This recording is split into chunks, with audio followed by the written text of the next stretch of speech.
الحمد لله العلي القدير، والصلاة والسلام على الهادي البشير نبينا محمد وعلى آله وصحبه أجمعين. بداية نبتهل إلى المولى عز وجل أن يحفظ الوطن وحدوده وجنوده وشعبه السعودي الوفي بقيادة الوالد القائد خادم الحرمين الشريفين الملك سلمان بن عبد العزيز آل سعود، وولي عهده الأمين رئيس مجلس الوزراء الأمير محمد بن سلمان بن عبد العزيز، أيدهم الله بنصره. كما نسأل المولى عز وجل أن يحفظ أميرنا المحبوب تركي بن طلال بن عبد العزيز وسمو نائبه، وأن يسدد على دروب الخير خطاهم.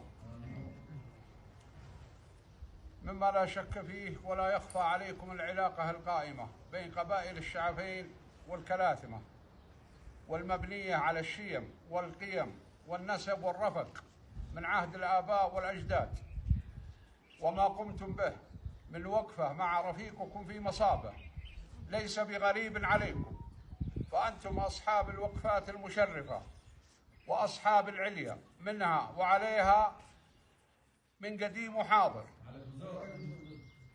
ولذا رأوا أخوانكم قبائل الشعفين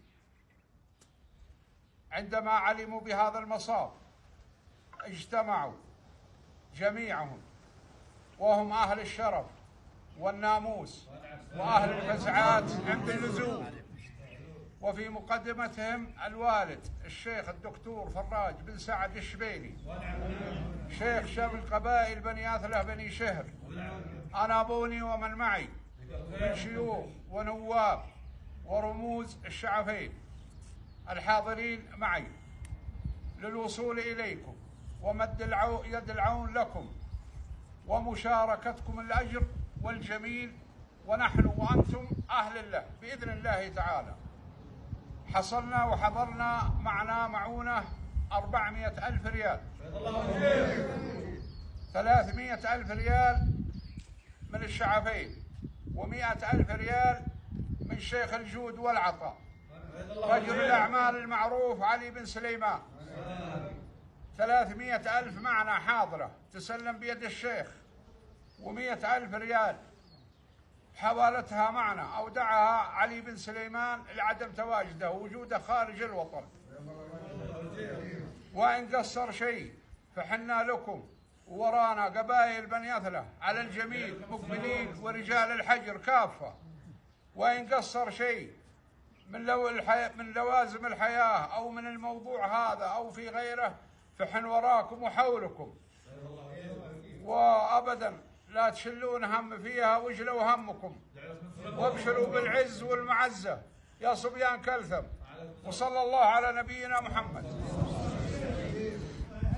الله يحييكم والله يكتب أجركم ولا يحرمكم الأجر، وحنا وياكم شيء واحد، أرحام ورفقة، ولا هو بغريب اللي سويتوه. مرحبا له، فقلط والله يحييكم. الله يحييكم يا